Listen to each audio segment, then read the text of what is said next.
کمرے میں گھپ اندھیرا تھا، حالانکہ باہر دن کا سورج پوری آبوتاب سے چمک رہا تھا۔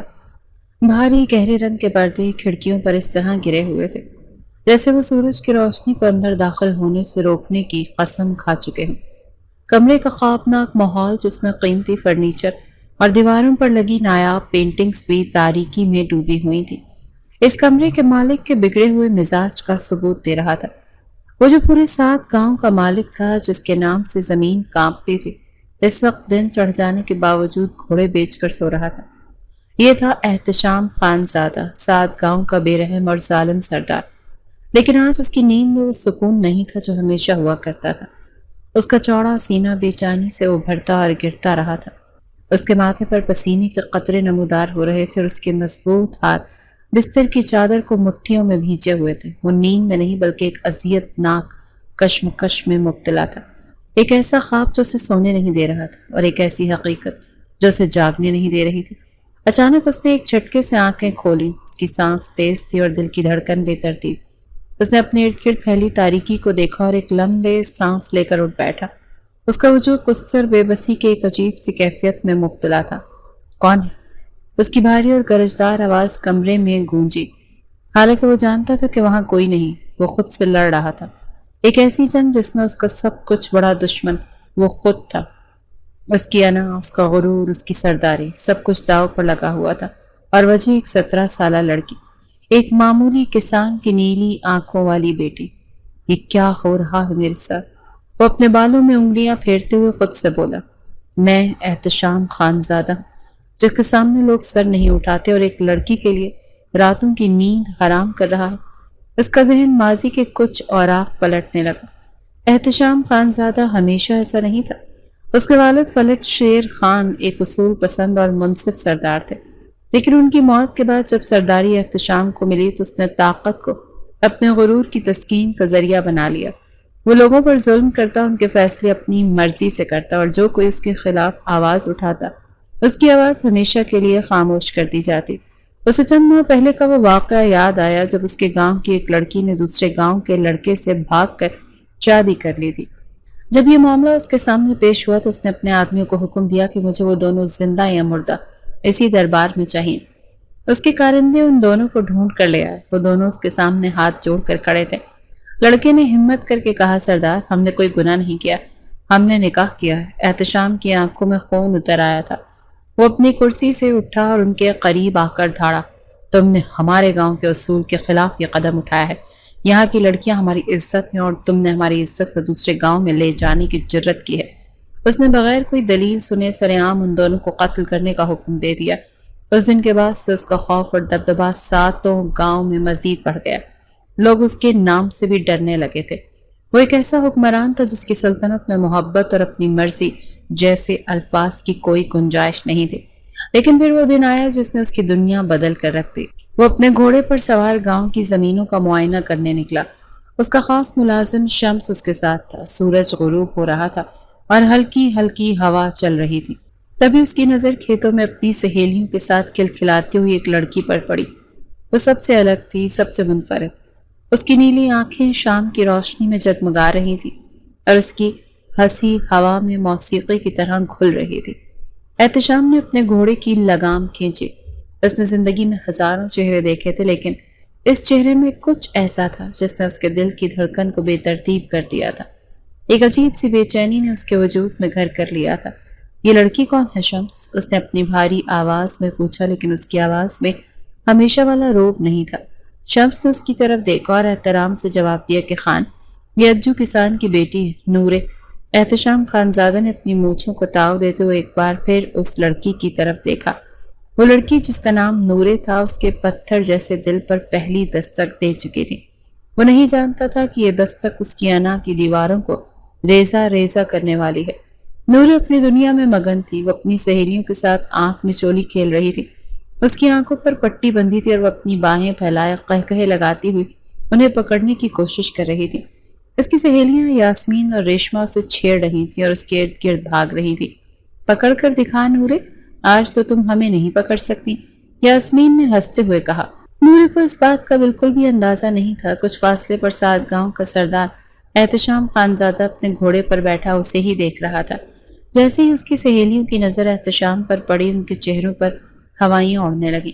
ان کی ہنسی اور شرارتیں ایک دم ختم ہو گئیں۔ وہ ڈر اور خوف سے سہم کر ایک طرف کھڑی ہو گئیں، لیکن نورے جو ان سب سے بے خبر تھی اپنی ہی دھن میں آگے بڑھتی رہی۔ اسے لگا اس کی سہیلیاں جان بوجھ کر خاموش ہو گئی ہیں تاکہ وہ انہیں پکڑ نہ سکے۔ اچھا تو تم لوگ چھپ گئی ہو، اس نے مسکراتے ہوئے کہا اور اندازے سے آگے بڑھنے لگی۔ اس کا رخ سیدھا احتشام خانزادہ کی طرف تھا۔ احتشام اپنی جگہ پر ساکت بیٹھا اس معصوم وجود کو اپنی طرف بڑھتے ہوئے دیکھ رہا تھا۔ اس کے دل میں ایک طوفان برپا تھا، ایک طرف اس کی سرداری کا غرور تو دوسری طرف اس لڑکی کی کشش جو اسے اپنی طرف کھینچ رہی تھی۔ نورے چلتے چلتے احتشام سے ٹکرائی۔ اس نے فوراً اپنے دونوں ہاتھوں سے اسے پکڑ لیا اور خوشی سے چیخی، پکڑ لیا یاسمین، تم پکڑی گئی۔ اس نے جلدی سے اپنی آنکھوں سے پٹی ہٹائی تاکہ دیکھ سکے کہ اس نے کس کو پکڑا ہے، لیکن جیسے ہی پٹی ہٹی اور اس کی نیلی آنکھیں سامنے کھڑے وجود پر پڑیں تو اس کی چیخ اس کے حلق میں ہی دم توڑ گئی۔ اس کے سامنے یاسمین نہیں بلکہ وہ شخص کھڑا تھا جس کے نام سے پورا گاؤں کانپتا تھا، احتشام خانزادہ۔ دونوں کی نظریں ملی، نوری کے آسان خطا ہو گئے۔ اس کا ہنستا مسکراتا چہرہ ایک لمحے میں زرد پڑ گیا۔ اس کے ہاتھ جنہوں نے احتشام کا بازو پکڑا ہوا تھا کانپنے لگے۔ احتشام کی گہری سی آنکھیں اسے اس طرح دیکھ رہی تھی جیسے وہ اس کی روح کے اندر تک جھانک رہی ہوں۔ احتشام کے لبوں پر ایک ہلکی تقریباً نہ نظر آنے والی مسکراہٹ نمودار ہوئی۔ یہ مسکراہٹ نورے کے دل میں خوف کی ایک لہر دوڑا گئی۔ معافی خان، وہ کانپتی ہوئی آواز میں بولی۔ اس کے الفاظ ٹوٹ رہے تھے۔ یہ کہتے ہوئے اس نے فوراً اس کا بازو چھوڑا اور دوسری طرف بھاگی۔ اس کی سہیلیاں بھی اس کے پیچھے بھاگی۔ وہ تینوں ایسے بھاگ رہی تھیں جیسے انہوں نے کوئی بھوت دیکھ لیا ہو۔ احتشام وہیں کھڑا اسے جاتے ہوئے دیکھتا رہا۔ اس کے چہرے پر مسکراہٹ اب بھی موجود تھی، لیکن اس کی آنکھوں میں ایک عجیب سی چمک تھی۔ وہ لڑکی جو چند لمحے پہلے اس کی باہوں میں تھی اپنے وجود کا لمس اس کے ہاتھ پر چھوڑ گئی تھی۔ نورے، اس نے آہستہ سے اس کا نام دہرایا جیسے وہ اس نام کا ذائقہ محسوس کرنا چاہتا ہو۔ شمس، جو یہ سارا منظر دیکھ رہا تھا، ہمت کر کے بولا، خان، وہ نادان بچی، غلطی ہو گئی۔ احتشام نے اس کی طرف دیکھے بغیر کہا، گھر چلو۔ اس کی آواز میں ایک ایسی کیفیت تھی جسے شمس سمجھ نہ سکا۔ اس رات حویلی میں احتشام کو ایک پل بھی چین نہیں آیا۔ وہ اپنے وسیع و عریض کمرے میں ٹہل رہا تھا۔ اس کے ذہن میں بار بار وہی منظر گھوم رہا تھا، وہی نیلی آنکھیں، وہی گھبراہٹ اور وہی معصوم چہرہ۔ یہ لڑکی کیوں میرے ہوش و حواس گم کر رہی ہے؟ وہ خود سے مخاطب ہوا، میں احتشام خانزادہ ہوں، مجھے اس کے بارے میں نہیں سوچنا چاہیے۔ اس نے خود کو روکنے کی بہت کوشش کی، لیکن وہ لڑکی کسی نشے کی طرح اس کے ذہن پر چھا چکی تھی۔ وہ اس رات سو نہیں سکا۔ اس کے دل پر جیسے کسی نے قبضہ کر لیا تھا۔ وہ بے چین تھا اور اس بے چینی کی وجہ وہ خود بھی سمجھ نہیں پا رہا تھا۔ اسے غصہ آ رہا تھا، خود پر، اپنی بے بسی پر اور اس لڑکی پر جس نے اس کے سکون کو غارت کر دیا تھا۔ کہاں گئی تمہاری انا احتشام خانزادہ؟ اس نے آئینے کے سامنے اپنے عکس کو دیکھتے ہوئے کہا، تم ایک معمولی کسان کی بیٹی کے بارے میں اتنا سوچ رہے ہو؟ وہ لوگ جو تمہارے لیے کیڑے مکوڑوں کے برابر ہیں، ان میں سے ایک نے تمہیں بے بس کر دیا ہے۔ اس نے خود کو سمجھانے کی بہت کوشش کی، لیکن اس کا دل اس کی ایک نہ سن رہا تھا۔ محبت ایک ایسا جذبہ ہے جو امیر، غریب، طاقتور یا کمزور نہیں دیکھتا۔ یہ جب ہونا ہوتا ہے ہو جاتا ہے۔ اور آج یہ جذبہ 7 گاؤں کے ظالم سردار احتشام خانزادہ کے دل میں دستک دے رہا تھا۔ اس کا دل جو کبھی کسی کے لیے نہیں دھڑکا تھا، آج ایک کسان کی بیٹی کے لیے پاگل ہو رہا تھا۔ اگلے 2 دن اور 2 راتیں احتشام خانزادہ پر قیامت بن کر گزری۔ اس کا سکون اور چین جیسے لوٹ کر لے گیا تھا۔ اسے ہر جگہ وہی نیلی آنکھوں والا چہرہ نظر آتا۔ وہ دربار میں بیٹھتا تو لوگوں کی فریاد کے بجائے اسے نورے کی گھبرائی ہوئی آواز سنائی دیتی۔ وہ زمینوں پر جاتا تو اسے کھیتوں میں وہی کھلکھلاتی ہوئی نظر آتی۔ اس کی سوچوں پر، اس کے دل و دماغ پر اس لڑکی نے مکمل طور پر قبضہ کر لیا تھا۔ اس کی حالت اس کی ماں بیگم نصرت خانزادہ سے بھی چھپی نہ رہ سکی۔ وہ ایک باروب اور اصول پرست خاتون تھی جن کے لیے خاندانی انا اور روایات ہر چیز سے بڑھ کر تھیں۔ انہوں نے اپنے بیٹے میں یہ تبدیلی محسوس کر لی تھی۔ وہ جو ہر وقت ایک روب اور دبدبے میں رہتا تھا، آج کل کھویا کھویا اور الجھا ہوا نظر آ رہا تھا۔ ایک رات جب احتشام اپنے کمرے میں بے چینی سے ٹہل رہا تھا، اس کی ماں اس کے پاس آئی۔ احتشام، کیا بات ہے؟ انہوں نے نرمی سے پوچھا۔ میں 2 دن سے دیکھ رہی ہوں تم بہت الجھے ہوئے ہو۔ آج تک میں نے تمہیں کبھی اس حال میں نہیں دیکھا۔ کوئی پریشانی ہے تو مجھے بتاؤ۔ احتشام نے اپنی ماں کی طرف دیکھا اور نظریں چرا لی۔ وہ انہیں کیا بتاتا کہ جس انا اور غرور کا وہ اسے درس دیتی آئی ہو ایک معمولی سی لڑکی کے قدموں میں بکھرنے والا ہے۔ اس نے بات ٹالنے کی کوشش کی۔ کچھ نہیں اماں، بس کچھ ریاستی معاملات ہیں جن کی وجہ سے تھوڑا پریشان ہوں۔ اس کی ماں اس کے قریب آئی اور اس کے کاندھے پر ہاتھ رکھا۔ تم فلک شیر خانزادہ کے بیٹے ہو احتشام، تمہارے اندر کا غرور اور تمہاری انا ہی تمہاری خاندانی پہچان ہے۔ میں نے تمہیں کمزور پڑنا نہیں سکھایا، جو بھی مسئلہ ہے اس کا سامنا کرو۔ ماں کی بات نے اس کے اندر کے طوفان کو مزید ہوا دے دی۔ وہ جانتا تھا کہ اگر اس نے اپنے دل کی بات مانی تو اپنی خاندانی روایات کو توڑ دے گا، اور اگر اس نے اپنی انا کی سنی تو اس لڑکی کو کھو دے گا جس نے اس کا سکون چھین لیا تھا۔ وہ یہ بات اپنی ماں کو نہیں بتا سکتا تھا کیونکہ وہ جانتا تھا کہ وہ کبھی بھی ایک کسان کی بیٹی کو اپنی بہو کے طور پر قبول نہیں کریں گی۔ دوسری طرف نورے کی حالت بھی کچھ مختلف نہیں تھی۔ جب سے اس کا سامنا احتشام خانزادہ سے ہوا تھا، اس کی ہنسی اور شرارتیں کہیں کھو گئی تھیں۔ وہ ہر وقت سہمی اور خاموش رہتی تھی۔ اسے ایک ہی ڈر کھائے جا رہا تھا کہ نہ جانے اب کیا ہوگا۔ وہ بار بار اپنی سہیلیوں سے یہی ذکر کرتی، یاسمین، اگر خان کو میری وہ حرکت بری لگ گئی تو کیا ہوگا؟ نہ جانے وہ میرے ابا کو کتنی کڑی سزا دیں گے۔ یاسمین اسے تسلی دیتی کہ کچھ نہیں ہوگا نورے، خان نے وہاں کچھ نہیں کہا تو اب کیا کہیں گے، تم فکر مت کرو۔ لیکن نورے کا دل مطمئن نہیں تھا۔ وہ جانتی تھی کہ سردار کا غصہ کتنا برا ہے۔ وہ جو شور مچانے والی، ہلا گلا کرنے والی نورے تھی، اچانک سے بالکل خاموش ہو چکی تھی۔ اس نے پریشانی کے عالم میں اپنی ماں کو بھی کچھ نہیں بتایا کیونکہ وہ انہیں پریشان نہیں کرنا چاہتی تھی۔ وہ ہر نماز میں بس یہی دعا کرتی تھی کہ اللہ اسے اور اس کے گھر والوں کو سردار کے قہر سے بچائے۔ احتشام کے لیے یہ کشمکش ناقابل برداشت ہوتی جا رہی تھی۔ ایک رات جب اس کی بے چینی حد سے بڑھ گئی، اس کا دل اسے مجبور کرنے لگا۔ محبت کے سامنے آنا اور غرور کو توڑنا پڑتا ہے احتشام۔ اس کے اندر سے آواز آئی، کیا ہوا اگر وہ ایک معمولی کسان کی بیٹی ہے؟ تم اس سے محبت کرتے ہو اور محبت کسی ذات پات کی محتاج نہیں ہوتی۔ حاصل کر لو اپنی محبت کو۔ یہ سوچ آتے ہی اس نے ایک فیصلہ کیا، وہ مزید اس اذیت میں نہیں رہ سکتا۔ اس نے اپنے فارم ہاؤس جانے کا فیصلہ کیا جو گاؤں سے کچھ دور تھا۔ اس رات کے اندھیرے میں اپنے خاص ملازم شمس کو فون کیا اور گاڑی تیار کرنے کا حکم دیا۔ کچھ ہی دیر میں وہ فارم ہاؤس پہنچ چکا تھا۔ رات کی خاموشی میں صرف جھینگروں کی آوازیں تھیں۔ اس نے شمس کو اپنے پاس بلایا۔ کیا نام تھا اس لڑکی کا جو ہمیں اس دن کھیتوں میں ملی تھی؟ اس نے پوچھا۔ اس کی آواز میں ایک عجیب سی تھکاوٹ تھی۔ شمس حیران ہوا کہ خان کس لڑکی کی بات کر رہا ہے۔ کون سی لڑکی خان؟ احتشام نے بے صبری سے کہا، وہی جو آنکھ مچولی کھیلتے ہوئے مجھ سے ٹکرائی تھی۔ شمس کو یاد آیا، وہ خان کے لہجے میں تبدیلی محسوس کر رہا تھا۔ آج اس کی بات میں وہ ہمیشہ والا روب اور دبدبا نہیں تھا، بلکہ وہ اندر سے ایک ٹوٹا ہوا انسان محسوس ہو رہا تھا۔ اس نے دھیرے سے جواب دیا، خان، اس لڑکی کا نام نورے ہے، بہت اچھی اور معصوم بچی ہے۔ اس سے جو کچھ بھی ہوا غلطی سے ہوا۔ شمس کو لگا شاید خان اسے سزا دینا چاہتا ہے، اسی لیے وہ نورے کی صفائیاں دینے لگا۔ لیکن احتشام کے چہرے پر غصے کے بجائے ایک ہلکی سی مسکراہٹ نمودار ہوئی۔ اس نے گہری سانس لی اور ایک ایسا حکم دیا جس نے شمس کے پیروں تلے سے زمین ہی نکال دی، مجھے وہ لڑکی چاہیے۔ شمس نے چونک کر پوچھا، کیا مطلب خان؟ آپ کو نورے چاہیے؟ احتشام نے اپنی کرسی پر بیٹھتے ہوئے پرسکون لیکن مضبوط لہجے میں کہا، ہاں، آج، ابھی اور اسی وقت۔ نورے مجھے اس فارم ہاؤس پر چاہیے۔ شمس کے لیے احتشام خانزادہ کی یہ حکم کسی پہاڑ کی طرح بھاری تھا۔ وہ برسوں سے خانزادہ خاندان کا وفادار تھا، لیکن نورے کا باپ اجو اس کا بچپن کا دوست، اس کا لخت جگر تھا۔ نورے اسے اپنی بیٹیوں جیسی عزیز تھی۔ وہ کیسے اپنے ہی دوست کے گھر پر ڈاکہ ڈال سکتا تھا اور اس کی بیٹی کو اغوا کر کے سردار کے حوالے کر سکتا تھا؟ وہ جانتا تھا کہ سردار کے لیے گاؤں کی لڑکیاں کوئی اہمیت نہیں رکھتی۔ اسے جو چیز پسند آ جاتی ہے وہ اسے ہر حال میں حاصل کر لیتا ہے، چاہے اس کے لیے اسے کسی کی زندگی کو ہی کیوں نہ چھیننا پڑے۔ احتشام نے شمس کو گہری سوچوں میں گم دیکھا تو اس کی آواز میں سرد مہری لوٹ آئی۔ کن سوچوں میں گم ہو شمس؟ یاد ہے نا، جو نمک حرامی کرتے ہیں ان کی سزا کیا ہوتی ہے؟ اس دھمکی نے شمس کو حقیقت کی دنیا میں واپس لا پٹکا۔ اس نے کانپتے ہوئے سر ہلایا، جی خان، سب جانتا ہوں۔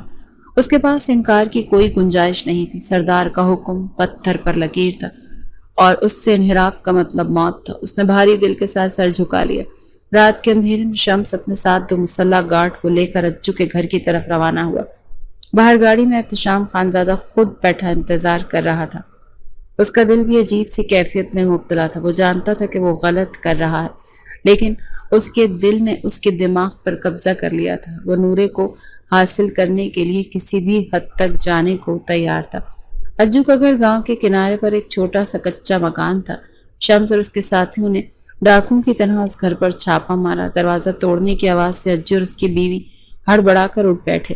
اس سے پہلے کہ وہ کچھ سمجھ پاتے، مسلح آدمی نے ان کے گھر میں داخل ہو چکے تھے۔ نورے جو اپنے کمرے میں گہری نیند سو رہی تھی، شور سن کر باہر آئی۔ جیسے اس نے شمس کو اور اس کے ساتھ بندوق برداروں کو دیکھا، وہ خوف سے چیخ پڑی۔ شمس چاچا، آپ یہاں؟ یہ سب کیا ہے؟ اس کے ماں باپ روتے ہوئے ان کے سامنے ہاتھ جوڑ رہے تھے۔ خدا کے لیے ہمیں بتاؤ تو صحیح، ہوا کیا؟ ہماری کیا خطا ہے؟ شمس نے نظریں جھکائے ہوئے کہا۔ خان کا حکم ہے، وہ نورے کو بلوا رہا ہے۔ یہ سننا تھا کہ نورے کے ماں باپ کے پیروں تلے سے زمین ہی نکل گئی۔ اجو نے شمس کے پاؤں پکڑ لیے۔ شمس، تو میرا بھائی، میری بیٹی کو مت لے کر جا۔ سردار سے کہو ہم سے کوئی غلطی ہو گئی تو ہمیں سزا دیں، ہماری بیٹی کو معاف کر دیں۔ نورے کی ماں رو رو کر بے حال ہو رہی تھی، لیکن خان کے حکم کے آگے کسی کی فریاد نہیں سنی گئی۔ گارڈ نے نورے کو زبردستی پکڑ لیا۔ وہ چیختی رہی، روتی رہی، لیکن اس کی آواز اندھیری رات میں ڈوب کر رہ گئی۔ اسے زبردستی گاڑی میں ڈالا گیا اور گاڑی فارم ہاؤس کی طرف روانہ ہو گئی۔ اس کے ماں باپ پیچھے روتے اور چلاتے رہ گئے۔ فارم ہاؤس پہنچ کر نورے کو ایک بڑے سے کمرے میں لایا گیا۔ وہ بہت زیادہ ڈری اور سہمی ہوئی تھی۔ اس کے آنسو رکنے کا نام نہیں لے رہے تھے۔ وہ بار بار شمس سے کہہ رہی تھی کہ چاچا، آپ مجھے یہاں کیوں لائیں؟ پلیز مجھے گھر جانے دیں، میرے اماں ابا پریشان ہوں گے۔ تبھی کمرے کا دروازہ کھلا اور احتشام خانزادہ اندر داخل ہوا۔ اس نے نورے کو روتے ہوئے دیکھا تو اس کے دل میں ایک عجیب سی ٹیس اٹھی۔ اس کے قریب آیا، نورے سے دیکھ کر مزید سہم گئی۔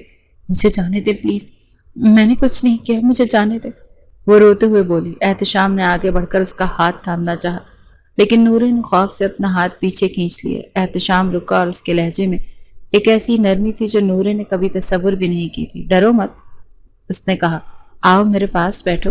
اس نے شمس اور باقی لوگوں کو باہر جانے کا اشارہ کیا۔ جب وہ اکیلے رہ گئے تو وہ نورے کے سامنے صوفے پر بیٹھ گیا۔ میں جانتا ہوں تمہارا کوئی قصور نہیں، اس نے دھیرے سے کہا، لیکن میں خود کو روک نہیں پایا۔ میں تم پر فدا ہو چکا ہوں نورے۔ نورے نے حیرانی سے اسے دیکھا۔ اسے لگا کہ یہ کوئی بھیانک مذاق۔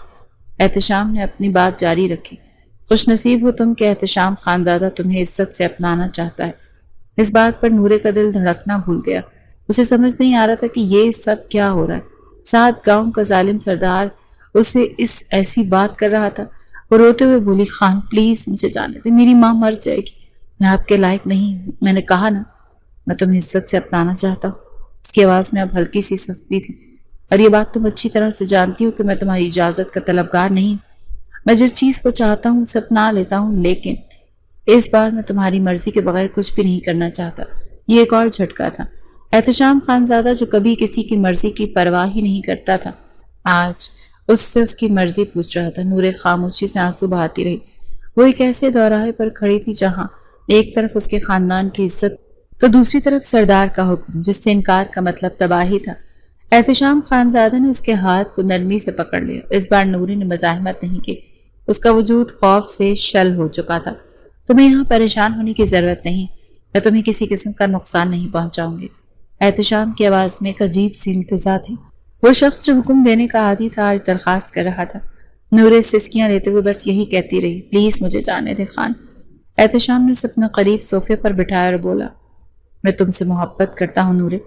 جب سے میں نے تمہیں دیکھا ہے مجھے کہیں سکون نہیں مل رہا۔ میری راتوں کی نیندیں اور دن کا چین سب کچھ تم نے چھین لیا ہے۔ یہ اعتراف سن کر نورے کی آنکھوں میں خوف کے ساتھ ساتھ حیرت کی لہر بھی دوڑ گئی۔ یہ وہی شخص تھا جس کے ظلم کے قصے وہ بچپن سے سنتی آئی تھی۔ کیا ایسا شخص بھی محبت کر سکتا ہے؟ میں آپ سے شادی نہیں کر سکتی، اس نے ہمت جمع کر کے کہا۔ احتشام نے اس کے آنسوں سے بھیگے چہرے کو دیکھا اور کہا، رو مت، میں تمہیں کچھ نہیں ہونے دوں گا، میں تم سے شادی کرنا چاہتا ہوں۔ یہ سن کر وہ اور زور سے رونے لگی۔ پلیز ایسا نہ کریں، میرے ماں باپ، ان کا کیا ہوگا؟ گاؤں والے کیا کہیں گے؟ اس کے انکار اور اس کی پریشانی کو دیکھ کر احتشام کو پہلی بار اپنی بے بسی کا احساس ہوا۔ وہ چاہتا تو اسے زبردستی اپنا سکتا تھا، لیکن اس کا دل یہ گوارا نہیں کر رہا تھا۔ اس کی آنکھوں میں اپنے لیے نفرت نہیں بلکہ محبت دیکھنا چاہتا تھا۔ وہ خاموشی سے وہاں سے اٹھ کر چلا گیا۔ اس کے جانے کے بعد نورے وہیں بیٹھی روتی رہی۔ اسے اپنی قسمت پر رونا آ رہا تھا۔ تھوڑی دیر کے بعد ایک ادھیڑ عمر ملازمہ اندر آئی۔ اس کے ہاتھ میں خوبصورت سرخ رنگ کا جوڑا تھا۔ اس نے وہ جوڑا نورے کے سامنے رکھتے ہوئے کہا، بیٹی یہ پہن لو۔ نورے نے سوالیہ نظروں سے دیکھا۔ ملازمہ نے نرمی سے کہا، خوش نصیب ہو تم، خان تم سے نکاح کر رہا ہے، میری بات مانو، انکار مت کرنا۔ احتشام خانزادہ جس سے محبت کرتا ہے دل و جان سے کرتا ہے اور اس محبت کو تعمر نبھاتا ہے، میری یہ بات اپنے دل میں بٹھا لو، وہ جیسا نظر آتا ہے ویسا ہے نہیں۔ ملازمہ کی باتوں نے نورے کے ڈرے ہوئے دل کو ہلکی سی ڈھارس دی، لیکن اس کا دل ابھی بھی زور زور سے دھڑک رہا تھا۔ وہ جانتی تھی کہ اگر اس نے احتشام خانزادہ کی بات نہ مانی تو اس کے ساتھ، اس کے خاندان کے ساتھ کیا ہوگا۔ اس کے پاس اور کوئی راستہ نہیں تھا۔ مجبوری کے عالم میں اس نے سرخ جوڑا پہن لیا۔ تھوڑی دیر کے بعد اسے باہر ایک ہال میں بلایا گیا۔ وہاں ایک نکاح خواہ شمس اور 2 اور آدمی موجود تھے۔ احتشام خانزادہ پہلے سے وہاں موجود تھا۔ سیاہ شلوار قمیص میں ملبوس وہ ہمیشہ کی طرح باروب لگ رہا تھا، لیکن آج اس کی آنکھوں میں ایک نرمی تھی۔ نورے آنسو بہاتی ہوئی وہاں بیٹھی تھی۔ نکاح خواہ نے جب اس سے قبولیت کے لیے پوچھا تو اس کی زبان گنگ ہو گئی۔ تو اس نے ایک نظر احتشام کی طرف دیکھا جس کی آنکھیں التجا کر رہی تھیں۔ اس نے اپنے ماں باپ کا بے بس چہرہ یاد آیا اور کانپتی ہوئی آواز میں قبول ہے کہہ دیا۔ اسے نہیں معلوم کہ کب اس کا نکاح احتشام خانزادہ سے ہو گیا۔ نکاح کے فوراً بعد وہی ملازمہ اسے ایک سجے سجائے کمرے میں لے گئی۔ کمرے کو پھولوں اور شمعوں سے سجایا گیا تھا۔ یہ سب دیکھ کر نورے کے آنسو مزید بہنے لگے۔ کیا یہی نصیب ہے ہم غریبوں کا؟ ہمیں کہیں بھی باندھ دیا جاتا ہے اور ہمارے ماں باپ بے بس ہو کر کچھ نہیں کر سکتے۔ وہ دل ہی دل میں رو رہی تھی اور کچھ ہی دیر کے بعد دروازے پر دستک ہوئی اور احتشام خانزادہ اندر داخل ہوا۔ وہ سیاہ شلوار قمیص پر کاندھے پر کالی چادر ڈالے غضب ڈھا رہا تھا۔ یہ پہلا موقع تھا جب نورے نے اسے نظریں اٹھا کر ٹھیک سے دیکھا۔ وہ ایک لمحے کے لیے تو آنکھیں جھپکنا بھول گئی۔ وہ لمبا چوڑا 30 سالہ نوجوان جو ایک ظالم حکمران کی طرح 7 گاؤں پر راج کرتا تھا، آج اس کا شوہر بن کر اس کے سامنے کھڑا تھا۔ لیکن نہ جانے کیوں آج اس سے کچھ الگ سا لگا۔ اس نے فوراً اپنی نظریں جھکا لیں۔ احتشام خانزادہ دھیرے دھیرے چلتا وہ اس کے قریب آیا اور بیٹھ کے کنارے پر بیٹھ گیا۔ کمرے میں گہرا سکوت طاری تھا جسے صرف نورے کی ہلکی سسکیوں کی آواز توڑ رہی تھی۔ احتشام نے گہری سانس لی اور بولا، آج معلوم ہوا محبت تو اچھے خاصے انسان کی انا کو توڑ کر رکھ دیتی ہے۔ اس کی آواز میں ایک عجیب سی شکستگی تھی۔ اس نے نورے کی طرف دیکھا اور کہا، بہت خوبصورت ہو تم نورے۔ یہ کہتے ہوئے اس نے اپنا ہاتھ بڑھا کر نورے کے رخسار پر رکھنا چاہا جو آنسوؤں سے بھیگا ہوا تھا۔ نورے نے ایک جھٹکے سے اس کا ہاتھ دور کر دیا۔ اس کی یہ حرکت غیر متوقع تھی۔ احتشام خانزادہ جس کے سامنے کوئی نظر اٹھانے کی جرت نہیں کرتا تھا، اس کی بیوی نے اس کا ہاتھ جھٹک دیا۔ کسی اور وقت ہوتا تو شاید وہ آگ بگولا ہو جاتا، لیکن آج اسے ذرا برابر بھی غصہ نہیں آیا، بلکہ اس کے لبوں پر ایک ہلکی سی مسکراہٹ پھیل گئی۔ میں جانتا ہوں تم ڈری ہوئی ہو اور شاید مجھ سے نفرت بھی کر رہی ہو، اس نے نرمی سے کہا۔ میں تمہیں تب تک نہیں چھوؤں گا جب تک تم خود اس کے لیے راضی نہیں ہو جاتی۔ تم شرعی لحاظ سے اب میری بیوی ہو، لیکن میں پھر بھی تمہیں اتنا وقت دیتا ہوں کہ تم مجھے اچھی طرح سے جان لو اور مجھ پر بھروسہ کر سکو۔ یہ ایک اور جھٹکا تھا جس نے نورے کو ہلا کر رکھ دیا تھا۔ وہ شخص جو کسی کی مرضی کی پرواہ کیے بغیر اسے اٹھا لایا تھا، اب اس کی رضامندی کا انتظار کرنے کی بات کر رہا تھا۔ احتشام خانزادہ چاہتا تو اپنا حق زبردستی بھی وصول کر سکتا تھا، کیونکہ اب وہ شرعی طور پر اس کی بیوی تھی اور اس کے لیے کسی بھی چیز کو حاصل کرنا مشکل نہیں تھا۔ اس سے بھی زیادہ حیران وہ اس بات پر ہوئی تھی کہ احتشام خانزادہ نے بیڈ سے تکیہ اٹھایا اور صوفے کی طرف بڑھ گیا۔ تم آرام سے سو جاؤ، تمہیں مجھ سے ڈرنے کی ضرورت نہیں، یہ کہہ کر وہ صوفے پر سو چکا تھا۔ نورے نے حیرانی سے اسے دیکھا۔ آج پہلی بار اسے محسوس ہوا کہ سچ میں محبت انسان کو اندر سے بدل دیتی ہے۔ احتشام خانزادہ ظالم سردار مکمل طور پر نورے کی محبت میں گرفتار ہو چکا تھا اور اس سے محبت نے اس کے اندر کے انسان کو جگا دیا تھا۔ اگلی صبح جب نورے کی آنکھ کھلی تو احتشام کمرے میں نہیں تھا۔ تھوڑی دیر کے بعد ملازمہ ناشتہ لے کر آئی۔ اس نے نورے کو بتایا کہ خان صبح سویرے حویلی کے لیے نکل گئے ہیں۔ اس بات کا گاؤں میں کسی کو علم نہیں تھا کہ نورے احتشام خانزادہ کے فارم ہاؤس پر ہے۔ دوسری طرف نورے کے ماں باپ کا رو رو کر برا حال تھا۔ وہ اپنی بیٹی کی فکر میں گھل رہے تھے۔ انہوں نے ہمت کر کے احتشام خانزادہ کی حویلی جانے کا فیصلہ کیا۔ وہ حویلی پہنچے اور احتشام کی ماں بیگم نصرت خانزادہ سے ملنے کی درخواست کی۔ بیگم نصرت جو اپنے بیٹے کی غیر موجودگی اور پریشانی سے پہلے ہی الجھی ہوئی تھی، جب ایک معمولی کسان اور اپنی بیٹی کے اغوا کی شکایت کرتے سنا تو ان کا پارا چڑھ گیا۔ تمہاری جرت کیسے ہوئی خانزادہ حویلی میں آ کر ہمارے بیٹے پر الزام لگانے کی؟ وہ غصے سے چلائیں، میرا بیٹا ایسا نہیں، ضرور تمہاری بیٹی ہی خراب ہوگی، نکلو یہاں سے۔ انہوں نے نوکروں کو حکم دے کر نورے کی بے بس ماں باپ کو دھکے مار کر حویلی سے نکلوا دیا۔ وہ روتے ہوئے وہاں سے واپس آ گئے۔ جب احتشام خانزادہ حویلی پہنچا تو اسے اس بات کا علم ہوا۔ اسے اپنی ماں کے اس رویے پر شدید غصہ آیا۔ اس نے فوراً شمس کو حکم دیا کہ نورے کے ماں باپ کو عزت کے ساتھ حویلی لایا جائے۔ جب وہ دوبارہ حویلی آئے تو احتشام خود ان سے ملنے باہر آیا۔ اس نے ان سے معافی مانگی، مجھے معاف کر دیجیے گا، میں جانتا ہوں میں نے آپ لوگوں کے ساتھ بہت غلط کیا، لیکن میں نورے کے بغیر نہیں رہ سکتا۔ تبھی بیگم نصرت وہاں آ گئی۔ احتشام، یہ کیا ہو رہا ہے؟ تم ان معمولی لوگوں سے معافی مانگ رہے ہو؟ احتشام نے ایک فیصلہ کن نظر اپنی ماں پر ڈالی، پھر بلند آواز میں اعلان کیا، اماں اور آپ سب لوگ سن لیں، میں نے نورے سے نکاح کر لیا ہے، دلی طور پر اسے اپنی بیوی تسلیم کر لیا ہے۔ وہ اب اس حویلی کی بہو ہے اور میری عزت ہے۔ یہ اعلان بیگم نصرت پر بجلی بن کر گرا۔ کیا تم نے کسان کی بیٹی سے شادی کر لی ہے احتشام؟ تم ہوش میں تو ہو؟ یہ خانزادوں کی انا کے خلاف۔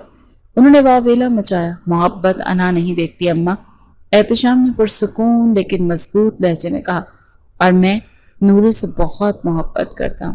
کل وہ ساری حویلی میں اپنی پوری عزت اور حق کے ساتھ آئے گی۔ یہ کہہ کر اس نے نورے کے ماں باپ سے وعدہ کیا کہ وہ ان کی بیٹی کو ہمیشہ خوش رکھے گا اور انہیں حویلی سے عزت کے ساتھ رخصت کیا۔ احتشام خانزادہ نے آج اپنی محبت کے لیے اپنی اماں اور خاندانی روایات کے خلاف پہلی بغاوت کی تھی۔ اگلے ہی دن احتشام خانزادہ خود فارم ہاؤس گیا اور نورے کو لے کر حویلی پہنچا۔ اس نے نوکروں کو پہلے حکم دے دیا کہ حویلی کی چھوٹی بیگم کے استقبال کی شاندار تیاریاں کی جائیں۔ جب گاڑی حویلی کے بڑے سے گیٹ پر رکی تو نوکروں نے پھولوں کی پتیاں نچاور کر کے ان کا استقبال کیا۔ نورے سہمی ہوئی گاڑی سے اتری۔ اس نے ایک سادہ سا لباس پہن رکھا تھا، لیکن اس کے چہرے کی معصومیت اور نیلی آنکھوں کی چمک اسے کسی بھی شہزادی سے کم نہیں دکھا رہی تھی۔ احتشام نے نرمی سے اس کا ہاتھ تھاما اور اسے لے کر اندر کی طرف بڑھا۔ بیگم نصرت خانزادہ اگرچہ دل سے اس رشتے پر راضی نہیں تھی، لیکن اپنے بیٹے کے فیصلے کے آگے مجبور تھی۔ وہ منہ بنائے ہوئے لاؤنج میں بیٹھی تھی اور احتشام نورے کو ان کے پاس لے جا کر کہا، اماں یہ آپ کی بہو ہے، اسے دعا دے۔ نورے نے جھک کر ان کے پاؤں چھونے کی کوشش کی، لیکن بیگم نصرت نے اپنے پاؤں پیچھے کر لیے۔ جیتی رہو، انہوں نے روکھے پن سے کہا۔ یہ سرد مہری نورے کے دل میں چبھ سی گئی۔ احتشام نے محسوس کیا کہ کیا اس کا ہاتھ تھام کر اسے اپنے کمرے کی طرف لے گیا۔ اماں کی باتوں کا برا مت ماننا، اس نے کمرے میں آ کر کہا، وہ جلدی تمہیں قبول کر لیں گی۔ نورے نے صرف سر ہلایا۔ اس کے لیے یہ سب کچھ ایک خواب کی طرح تھا، ایک ایسا خواب جس کی تعبیر وہ نہیں جانتی تھی۔ وہ گزرنے لگے دن اور احتشام کا رویہ نورے کے ساتھ دن بدن نرم ہوتا چلا جا رہا تھا۔ اس کا بہت خیال رکھتا تھا، اس کی ہر چھوٹی بڑی خواہش کا احترام کرتا تھا، لیکن نورے ابھی بھی اس سے تھوڑا فاصلے پر رہتی تھی۔ اس کے دل سے احتشام کا وہ ظالم سردار والا خوف پوری طرح نہیں نکلا تھا۔ احتشام نے محسوس کیا کہ نورے اس کے ساتھ کھل نہیں پا رہی۔ وہ جانتا تھا کہ اس کے دل سے ماضی کے زخم مٹانے میں وقت لگے گا۔ ایک دن احتشام کو جانوروں سے محبت کرتے دیکھ نورے کے دل میں اس کے لیے نرم گوشہ پیدا ہوا۔ حویلی کے پچھواڑے میں احتشام نے کچھ گھوڑے اور دوسرے جانور پال رکھے تھے۔ وہ ایک زخمی کبوتر کو اپنے ہاتھوں سے دوا لگا رہا تھا اور سے باتیں کر رہا تھا۔ اس کی آنکھوں میں اس پرندے کے لیے بے پناہ شفقت تھی۔ نورے چھپ کر یہ منظر دیکھ رہی تھی۔ اس کے دل میں یہ خیال آیا کہ یہ انسان جو جانوروں سے اتنی محبت کر سکتا ہے، وہ انسانوں پر اتنا ظلم کیسے کر سکتا ہے۔ اسے پہلی بار یہ احساس ہوا کہ احتشام کو صرف اس کی انا، اس کے خاندانی اصولوں اور سرداری کے بھرم نے ظالم بنا دیا، ورنہ اس کے اندر بھی ایک نرم دل انسان چھپا ہوا تھا۔ راتیں اب بھی ویسی ہی گزر رہی تھیں۔ احتشام صوفے پر سوتا اور نورے بیڈ پر۔ ایک رات موسم اچانک خراب ہوا، تیز بارش اور گرج چمک شروع ہو گئی۔ احتشام کو بخار ہو گیا، اس کا جسم آگ کی طرح تپ رہا تھا۔ نورے نے اسے بے چینی سے کروٹیں بدلتے دیکھا تو وہ اٹھی اور اس کے پاس گئی۔ اس نے اس کے ماتھے پر ہاتھ رکھا تو وہ تپ رہا تھا۔ اسے فکر ہونے لگی، فوراً باورچی خانے گئی اور ٹھنڈے پانی کا ایک پیالہ اور پٹیاں لے کر آئی۔ اس کے پاس بیٹھ کر اس کے ماتھے کی پٹیاں رکھنے لگی۔ احتشام نے نیم بے ہوشی کے عالم میں آنکھیں کھولی اور اسے اپنے اتنے قریب دیکھ کر مسکرایا۔ نورے اس کی دیکھ بھال کرتی رہی۔ جب بخار کچھ کم ہوا اور وہاں سے اٹھنے لگی تو احتشام نے اچانک اس کا ہاتھ تھام لیا۔ کہاں جا رہی ہوں؟ اس نے کمزور آواز میں پوچھا۔ آپ کا بخار کم ہو گیا؟ میں۔ احتشام نے اسے کھینچ کر اپنے قریب بٹھا لیا۔ اتنا احساس کر رہی ہو تو ایک اور نوازش کر دو۔ نورے نے سوالیہ نظروں سے دیکھا۔ تمہاری محبت کا بھوکا ہوں، اس کی آنکھوں میں جھانکتے ہوئے بولا۔ اگر وہ محبت مل جائے تو میری ساری بیماری دور ہو جائے گی۔ اس کی آواز میں اتنی شدت اور سچائی تھی کہ نورے کا دل پگھل گیا۔ اس کی آنکھوں میں آنسو آ گئے۔ آج اس شخص نے اپنی بیماری میں بھی اسے زبردستی نہیں کی بلکہ اس کی محبت کی بھیک مانگی تھی۔ نورے ہلکی سی مسکرائی اور اپنا سر احتشام کے سینے پر رکھ دیا۔ احتشام نے گہری سکون بھری سانس لی، اپنے دونوں ہاتھ اس کے گرد لپیٹ لیے۔ آج اسے مکمل طور پر سکون محسوس ہو رہا تھا۔ نورے کے دل میں بھی احتشام کے لیے محبت کی پہلی کومپل پھوٹ گئی تھی۔ بس رات کے بعد نورے اور احتشام کے درمیان موجود فاصلے اور جھجک کی دیوار گر گئی۔ نورے کو یہ احساس ہو گیا کہ احتشام کی محبت سچی ہے اور اس نے اس محبت کو قبول کر لیا ہے۔ احتشام کا بخار بھی جیسے اس کی قربت سے اتر گیا تھا۔ اگلی صبح جب وہ دونوں ناشتے کی میز پر آئے تو بیگم نصرت نے اس کے بدلے ہوئے انداز کو محسوس کر لیا۔ نورے کے چہرے پر اب خوف کے بجائے ایک سکون اور حیا تھی اور احتشام کی آنکھوں میں ایک فاتحانہ چمک۔ بیگم نصرت کو یہ قربت ایک آنکھ نہ بھائی، وہ اب بھی نورے کو اپنے بیٹے کے لائق نہیں سمجھتی تھی۔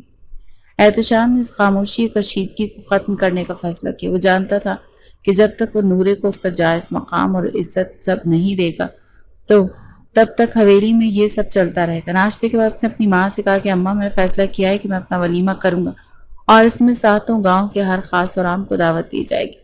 بیگم نصرت نے حیرت سے دیکھا، ولیمہ اس لڑکی کے لیے؟ احتشام، تم اپنی خاندانی عزت کو کیوں تماشا بنانا چاہتے ہو؟ میں کوئی تماشا نہیں بنا رہا اماں، احتشام نے مضبوطی سے کہا۔ میں اپنی بیوی کو وہ عزت دے رہا ہوں جس کی وہ حقدار ہے۔ اس حویلی کی ملکہ اس کے فیصلہ کن لہجے کے آگے بیگم نصرت خاموش ہو گئی۔ وہ جانتی تھی کہ اب احتشام کو روکنا ناممکن ہے۔ ولیمے کی تیاریاں زور و شور سے شروع ہو گئیں اور پوری حویلی کو دلہن کی طرح سجایا گیا۔ ساتوں گاؤں میں یہ خبر آگ کی طرح پھیل گئی کہ سردار احتشام خانزادہ نے ایک معمولی کسان کی بیٹی سے شادی کر لی ہے اور ایک بہت بڑی دعوت کا اہتمام کر رہا ہے۔ لوگ حیران تھے اور طرح طرح کی باتیں کر رہے تھے۔ ولیمے کے دن نورے کو حویلی کے سب سے بہترین زری کے کام والے لباس میں سونے کے زیورات سے سجایا گیا۔ جب وہ تیار ہوئی تو آئینے میں اپنا عکس دیکھ کر خود بھی حیران رہ گئی۔ وہ واقعی کسی کہانی کی شہزادی لگ رہی تھی۔ احتشام جب اسے لینے کمرے میں آیا تو اسے دیکھتا ہی رہ گیا۔ اس کے قریب آیا اور اس کی پیشانی پر بوسہ دیتے ہوئے بولا، آج تم سب کو بتا دو گی کہ خان کی پسند کیسی ہوتی ہے۔ نورے شرما کر مسکرا دی۔ فنکشن میں ہزاروں لوگ موجود تھے اور ہر کوئی اس جوڑے کو دیکھنے کے لیے بے تاب تھا جس نے گاؤں کی تاریخ بھی بدل دی تھی۔ جب احتشام نورے کے ساتھ ہاتھ تھامے ہوئے پنڈال میں داخل ہوا تو سب کی نظریں ان پر جم گئیں۔ لوگ احتشام کے اس بدلے ہوئے روپ پر حیران تھے۔ وہ جو ہمیشہ غصے اور روب میں رہتا تھا، آج اس کی آنکھوں میں اپنی بیوی کے لیے بے پناہ محبت اور فخر تھا۔ اس نے نورے کے بازو میں بازو ڈال کر سب کے سامنے اسٹیج پر آیا اور مائک کو سنبھالا۔ سب لوگ خاموشی سے یہ دیکھنے لگے کہ سردار کیا کہنے والا ہے۔ احتشام نے ایک نظر ہجوم پر ڈالی اور پھر نورے کو دیکھتے ہوئے بولا، آج یہاں موجود تمام لوگ گواہ رہنا، آج احتشام خانزادہ اپنی انا، اپنا غرور اور اپنی خاندانی رسم و رواج کو توڑتے ہوئے یہ اعلان کرتا ہے کہ آج کے بعد اس گاؤں میں ہر انسان کو اپنی مرضی سے زندگی جینے اور اپنی محبت کا انتخاب کرنے کا حق ہوگا۔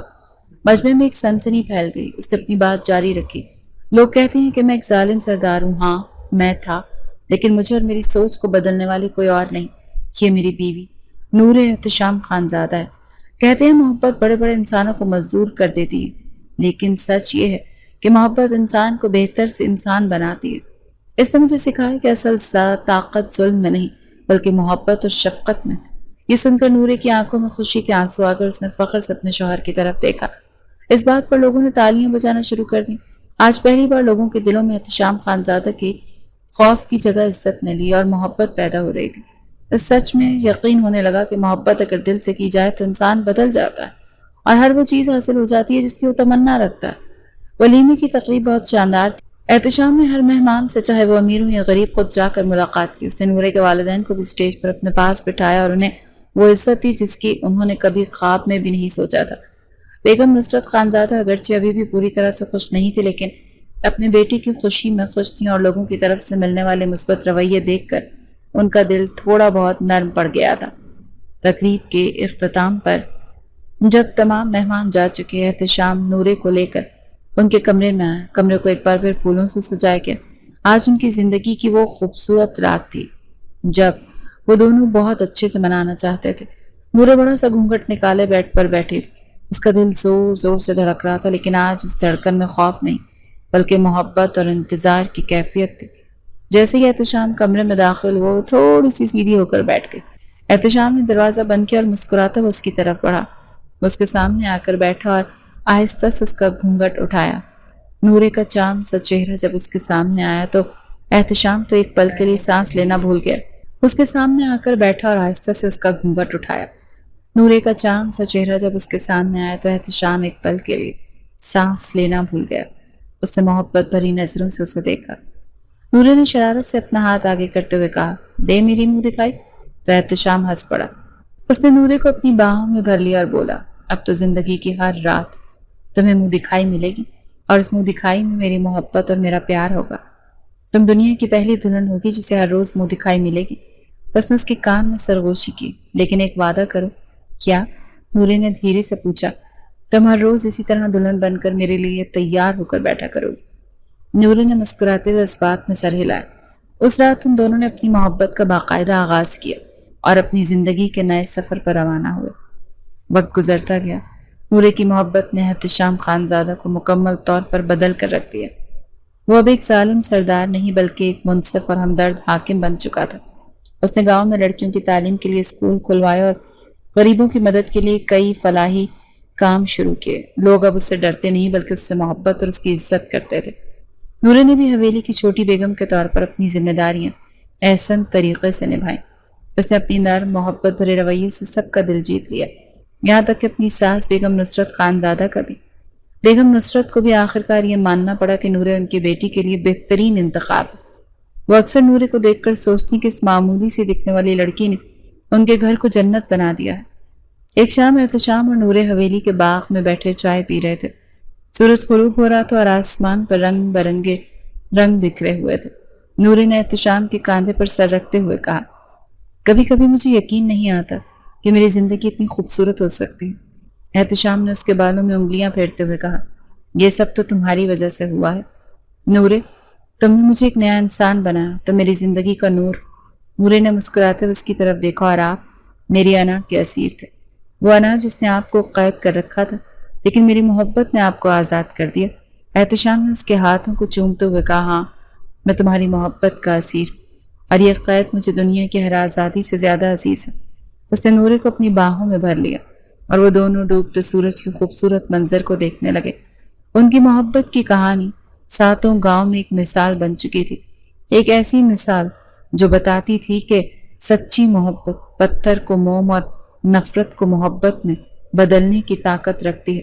کئی سال بیت گئے، احتشام اور نورے کی محبت وقت کے ساتھ ساتھ مزید گہری اور مضبوط ہوتی گئی۔ اس کی زندگی میں دو خوبصورت بچوں کی آمد نے ان کی خوشیوں کو مزید چار چاند لگا دیے۔ ایک بیٹا جس کا نام انہوں نے دادا کے نام پر فلک شیر خانزادہ رکھا، اور ایک بیٹی جس کی نیلی آنکھیں بالکل اپنی ماں پر گئی تھی، اس کا نام انہوں نے عنایہ رکھا۔ حویلی اب وہ حویلی نہیں رہی تھی جہاں خوف اور سناٹے کا راج تھا، اب یہاں بچوں کی کھلکھلاہٹیں اور خوشیوں کے قہقہے گونجتے تھے۔ بیگم نصرت خانزادہ اب ایک شفیق دادی بن چکی تھی جو اپنا زیادہ تر وقت اپنے پوتوں کے ساتھ گزارتی تھی۔ وہ اکثر نورے کا ماتھا چوم کر اسے دعا دیتی۔ اس نے ان کے خاندان کو مکمل کر دیا۔ ایک رات جب بچے سو چکے تو نورے اپنے کمرے میں آئینے کے سامنے بیٹھی تیار ہو رہی تھی۔ اس نے آج بھی خوبصورت سرخ جوڑا پہنا تھا اور ہلکا سا سنگھار کیا تھا۔ حالانکہ ان کی شادی کو کئی سال ہو چکے تھے، لیکن اس نے اپنا وعدہ نہیں توڑا تھا۔ وہ آج بھی اکثر احتشام کے لیے دلہن کی طرح تیار ہوتی تھی۔ احتشام کمرے میں داخل ہوا تو اسے دیکھ کر وہیں رک گیا۔ اس نے مسکراتے ہوئے نورے کو دیکھا جو آئینے میں اسی کو دیکھ رہی تھی۔ آج پھر میری دلہن میرے لیے تیار بیٹھی ہے۔ وہ چلتا ہوا اس کے پاس آیا اور اس کے پیچھے کھڑا ہو گیا۔ نورے نے شرما کر نظریں جھکا لی۔ آپ کی ہر رات کی منہ دکھائی کا قرض تو چکانا ہے؟ احتشام نے اس کے کاندھوں پر ہاتھ رکھتے ہوئے کہا، تم جانتی ہو نورے، جب میں ماضی کو دیکھتا ہوں تو مجھے خود پر حیرت ہوتی ہے۔ میں وہ شخص تھا جس کے دل میں نفرت اور غرور کے سوا اور کچھ نہیں تھا۔ اگر تم میری زندگی میں نہ آتی تو میں شاید اسی اندھیرے میں کھویا رہتا۔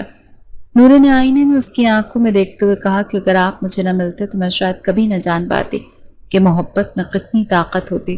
آپ نے مجھے صرف ایک شوہر کا پیار نہیں دیا بلکہ وہ عزت اور مقام دیا ہے جس کا میں نے کبھی سوچا بھی نہیں تھا۔ یہ تو تمہارا حق تھا میری خانزادی۔ احتشام نے اس کی پیشانی پر بوسہ دیا۔ تبھی اسے کچھ یاد آیا۔ وہ الماری کی طرف گیا اور مخملی ڈبیا لے کر آیا۔ اس نے وہ ڈبہ نورے کے سامنے رکھا۔ اس میں ہیروں کا ایک خوبصورت ہار تھا۔ یہ کس لیے؟ نورے نے حیرت سے پوچھا۔ آج کی منہ دکھائی؟